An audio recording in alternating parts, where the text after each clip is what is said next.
students.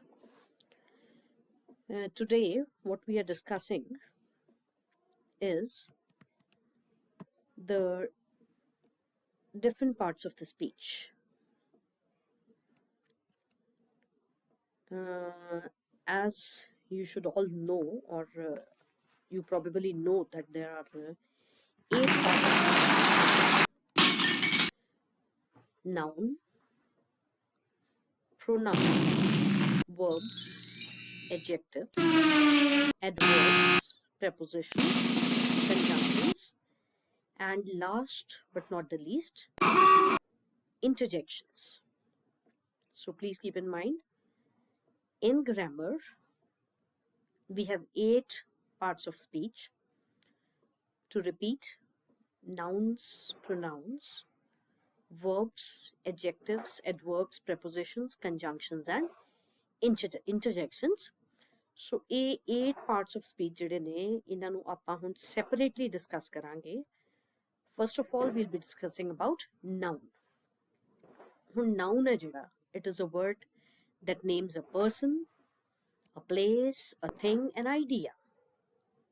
Noun ਜਿਸ ਨੂੰ ਆਪਾਂ ਪੰਜਾਬੀ ਦੇ ਵਿੱਚ ਨਾਮ ਕਹਿੰਦੇ ਆ, ਉਹ ਇੱਕ ਇਨਸਾਨ, ਇੱਕ ਜਗ੍ਹਾ, ਇੱਕ ਵਸਤੂ, ਇੱਕ ਖਿਆਲ ਹੁੰਦਾ ਹੈ ਜਿਹਨੂੰ ਆਪਾਂ ਨਾਮ ਕਹਿੰਦੇ ਆ ਪੰਜਾਬੀ ਚ, which we call noun in English. A person, place, or a thing, or an idea is called a noun. As far as kinds of nouns are concerned, we have common nouns. Common ਜਿਵੇਂ ਆਪਾਂ ਕੋਈ ਮੁੰਡਾ, ਕੁੜੀ, boy, girl. Proper nouns ਜਿਹੜੇ names ਆਪਾਂ specifically use ਕਰਦੇ ਹਾਂ, ਜਿਵੇਂ John, Mary, ਇਹ proper nouns ਨੇ. Singular, single ਜਿਵੇਂ boy ਹੈ, girl ਹੈ. Plural ਜ਼ਿਆਦਾ ਨੇ ਗਿਣਤੀ ਦੇ ਵਿੱਚ, boys, girls, plural nouns. Then singular possessive, ਜਿਹਦੇ ਵਿੱਚ ਆਪਾਂ boys, boy ਲਿਖ ਕੇ apostrophe, ਉਸ ਤੋਂ ਬਾਅਦ s. ਜੇ plural ਹੈ, boy ਲਿਖ ਕੇ s, ਉਸ ਤੋਂ ਬਾਅਦ apostrophe. ਠੀਕ ਹੈ. singular possessive, ਜਿਹਦੇ ਚ ਆਪਾਂ ਜਦੋਂ ਆਪਾਂ boys ਦੀ ਗੱਲ ਕਰਦੇ ਹਾਂ ਤਾਂ ਇਹਦਾ ਮਤਲਬ ਹੈਗਾ single boy. The boy's cap, ਇੱਕ ਲੜਕੇ ਦੀ cap. ਜਦੋਂ ਆਪਾਂ plural possessive ਦੀ ਗੱਲ ਕਰਾਂਗੇ ਤਾਂ ਆਪਾਂ ਕਹਾਂਗੇ these are the boys' caps, ਜਿਹਦੇ ਚ apostrophe s ਤੋਂ ਪਿੱਛੇ ਹੈ. The boys' caps means ਜ਼ਿਆਦਾ ਲੜਕਿਆਂ ਦੀਆਂ caps. Singular possessive ਦੇ ਵਿੱਚ ਇੱਕ ਲੜਕੇ ਦੀ cap ਸੀ, ਇਹ ਉਸ ਲੜਕੇ ਦੀ cap ਹੈ, ਇੱਕ ਲੜਕੇ ਦੀ ਜਿਹਦੀ ਆਪਾਂ ਗੱਲ ਕਰ ਰਹੇ ਹਾਂ. In plural possessive, we have multiple boys, which we are talking about. So singular possessive and plural possessive. Hope this is clear.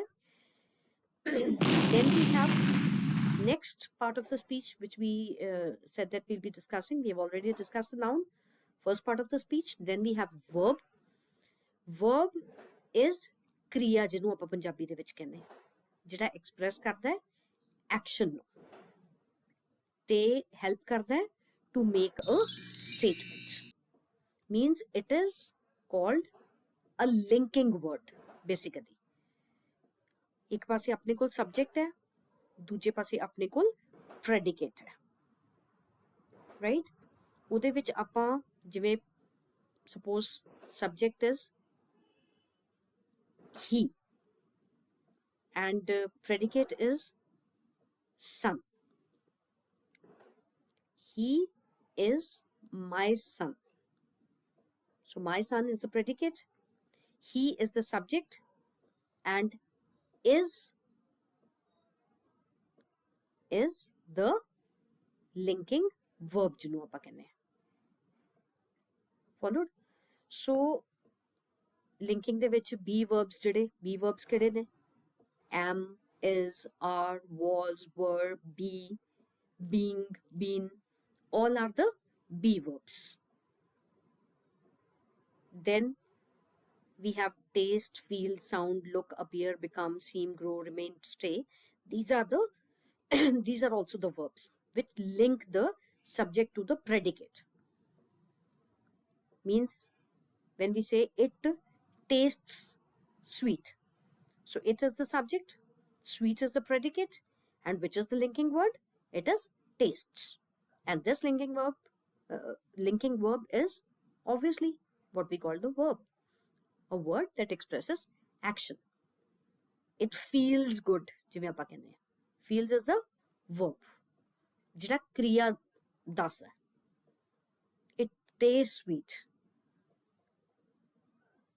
So it is basically the action, or we otherwise use verb in making a statement. So then every sentence must have a verb. ਇਹ ਚੀਜ਼ ਆਪਾਂ ਧਿਆਨ ਚ ਰੱਖਣੀ ਹੈ ਕਿ ਹਰ sentence ਦੇ ਵਿੱਚ verb ਹੋਣਾ ਚਾਹੀਦਾ. Kinds of verbs are action. Action verbs express mental or physical action. Suppose he rode the horse to victory. Then we have linking verbs. Suppose he has been sick. He ਤੇ sick ਦੇ center ਦੇ ਵਿੱਚ ਕੋਈ ਚੀਜ਼ ਜਿਹੜੀ connect ਕਰ ਰਹੀ ਹੈ, right, ਉਹ ਹੈਗੀ ਹੈ ਆਪਣੀ verb, ਜਿਹਨੂੰ ਆਪਾਂ linking verb ਕਹਿੰਦੇ ਹਾਂ. Has been. He has been sick. So he is the subject and we are connecting it to sick, but for that we need something to connect, and the thing which is connecting is the verb, which is called the linking verb, has been. Then we have next part of the speech is the pronoun. Pronoun ਜਦੋਂ ਉਹ ਹੈ ਜਿਹੜਾ ਆਪਾਂ noun ਦੀ ਜਗ੍ਹਾ ਤੇ use ਕਰਦੇ ਹਾਂ, in place of one or more nouns. It may stand for a same as noun, it may stand for a person, place, thing, or an idea. We have personal pronouns: I, me, mine, you, yours, she, her, hers, it, its, we, us, our, ours, they, them, their, theirs, myself, yourself. These are personal pronouns. Indefinite pronouns: anybody, each, either, none, someone, one, etc. Demonstrative pronouns: this, that, those, these. Interrogative pronouns: who, whom, what, which, whose. So then the adjective. Adjective is which modifies and describes a noun or a pronoun. Suppose this is the sentence: did you lose your address book? Now which book? Address book. So it is modifying the noun address book. Which book? It is address book. Now is that a wool sweater? Now which kind of sweater it is? Wool sweater. Now just give me 5 minutes. How many minutes? 5 minutes.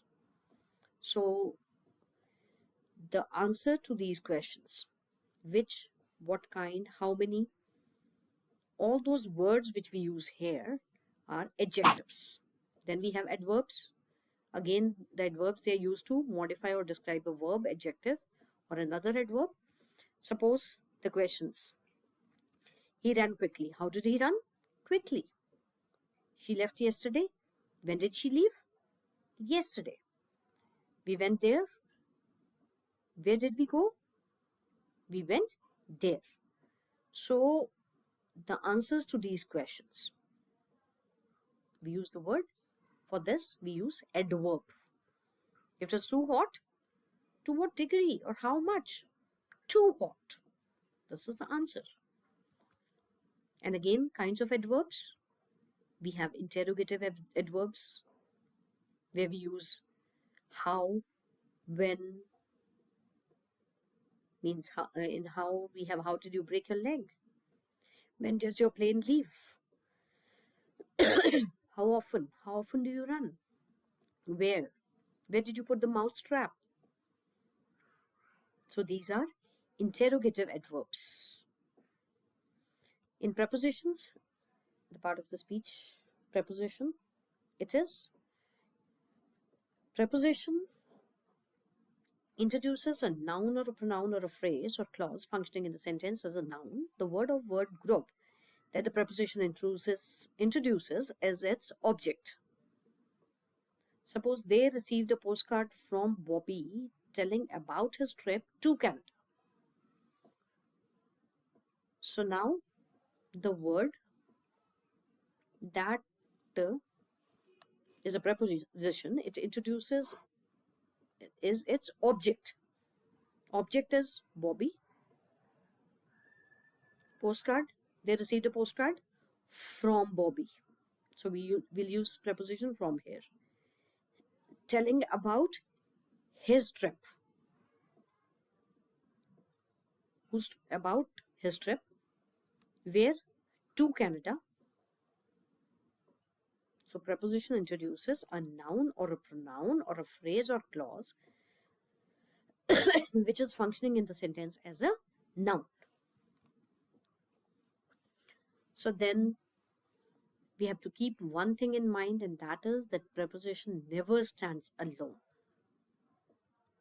Means, suppose we have a sentence, you can press those leaves under glass. Here the preposition is under and the object is glass. So a preposition can never stand alone. Please keep in mind. What else? It can have more than one object. A telegram to Nina and Ralph brought good news. Nina and Ralph, two objects. A telegram to. To is the preposition. So a preposition can have more than one object. Object can have modifiers. It happened during the last examination. When did it happen? Last examination. So we have object here which is which uses a modifier. Modifier is last. Examination is the object. So when did it happen? It happened during. During is the word which is a preposition. Common prepositions which we use are all these in front of your eyes: abroad, about, above, across, after, against, along, among, around, at, before, behind, below, from, in, into, like, off, throughout, to, towards, under, underneath, until, up, upon, within, without. Then we have conjunction, which is a word that joins words or groups. Conjunction: and, use करके, or, use करके, either or, neither nor, but. All these are conjunctions. Then we have interjections. Interjection is an exclamatory word that expresses emotion. Suppose we say, goodness, what a cute baby. Wow, look at that sunset. These are the interjections. So these are the 8 parts of speech which we have discussed today. We'll be discussing more about grammar in our next PPTs. So students, that's all for now. More will come later on. Thank you.